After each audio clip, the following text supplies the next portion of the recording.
যদি পাখির মতো দুইটা ডানা থাকতো তাহলে শত ব্যস্ততাকেও হার মানিয়ে ফেলতো।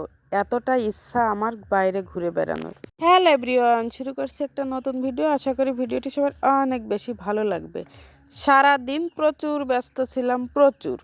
সন্ধ্যাবেলায় মনে পড়েছে আমার মায়ের হচ্ছে একটা ঔষধ নেই, তো বর্ষায় হচ্ছে ঔষধটা আনতে যাচ্ছিল। তাকে বললাম আমাকেও সাথে নিয়ে চলো। যতই ব্যস্ত থাকি, যতই কাজকর্ম করি না কেন, বাইরে যেতে যে কি ভালো লাগে সেটা আর কি বলবো। সারাদিন এত ব্যস্ত থাকি, এত প্রেশার থাকে কাজের, বাইরে ঘুরতে পারলে মনে হয় যে মনটা একটু হালকা হয়েছে। আর আমার ফ্রি টাইম বলতে হচ্ছে বিকালবেলা।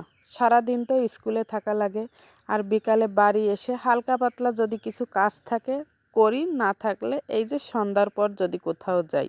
কিন্তু এখন আবার ছেলে বড় হচ্ছে, সন্ধ্যা হলেই তাকে পড়াতে বসতে হয়, তাই সন্ধ্যার পরও কিন্তু অনেক ব্যস্ত থাকি।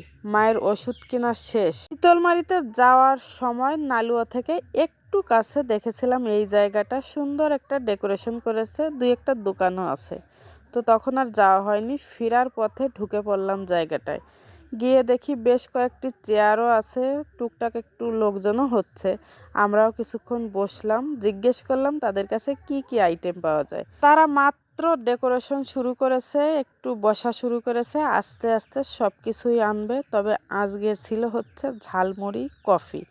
আমার ছেলে তো খুবই রেগে যাচ্ছিল, কেন এখানে ঢুকলে কোনো খাবার আইটেম নেই। সে যখন পড়েছি তাই আমরা তিনজনে তিনটা কফি আর ছেলেকে হচ্ছে ঝালমুড়ি দিলাম। আর ওকে বললাম রাগারাগি করার দরকার নেই, তোমাকে আমরা এখান থেকে না হোক অন্য কোথাও থেকে অবশ্যই কিছু খাইয়ে নিয়ে তারপরে যাব। তবে নতুন হিসাবে ঝালমুড়ি আর কফি দুইটাই ছিল দুর্দান্ত স্বাদের। এত বেশি মজা হয়েছিল। যেহেতু হালকা শীত পড়ে গেছে, কফি বা ঝাল জাতীয় খাবার একটু বেশিই মজা লাগে। অনেকক্ষণ বসে কয়েকটা ছবি তুললাম, তারপরে হচ্ছে ছেলের ঝালমুড়ি খেতে একটু সময় লাগলো। ততক্ষণ পর্যন্ত বসে তারপরে আমরা বেরিয়ে আসলাম নালুয়া। এখানে বসে বেশ সুন্দর ফুচকা, চটপটি আরও বিভিন্ন প্রকারের আইটেম পাওয়া যায়, আর বসার জায়গাটাও বেশ ভালো লাগে। আমরা হচ্ছে মাঝে মধ্যে এখানে আসি, তাই এইখানে বসে ছেলেকে হচ্ছে ফুচকা খাইয়ে নিয়ে গেলাম। আর আমি তো খেয়েই এসেছি, আর বর সাহেব তো তেমন একটা বাইরে খান না। তারপরে হচ্ছে কফি খেয়েছি, ঝালমুড়ি খেয়েছি, এই কারণের ফুচকা খেলাম না। আমার ছেলেও খুব খুশি, ফুচকা খেতে পারলে তার বেশ আনন্দই লাগে। তো ছেলের খাওয়া দাওয়া শেষ হয়ে গেলে তারপরে হচ্ছে আমরা বাড়িতে চলে আসলাম। বেশ একটু রাতও হয়ে গেছে। তো যাই হোক, ভিডিওটা এই পর্যন্ত। ভিডিওটা কেমন লাগলো অবশ্যই জানাবেন। সবাইকে ধন্যবাদ। Tata, bye bye.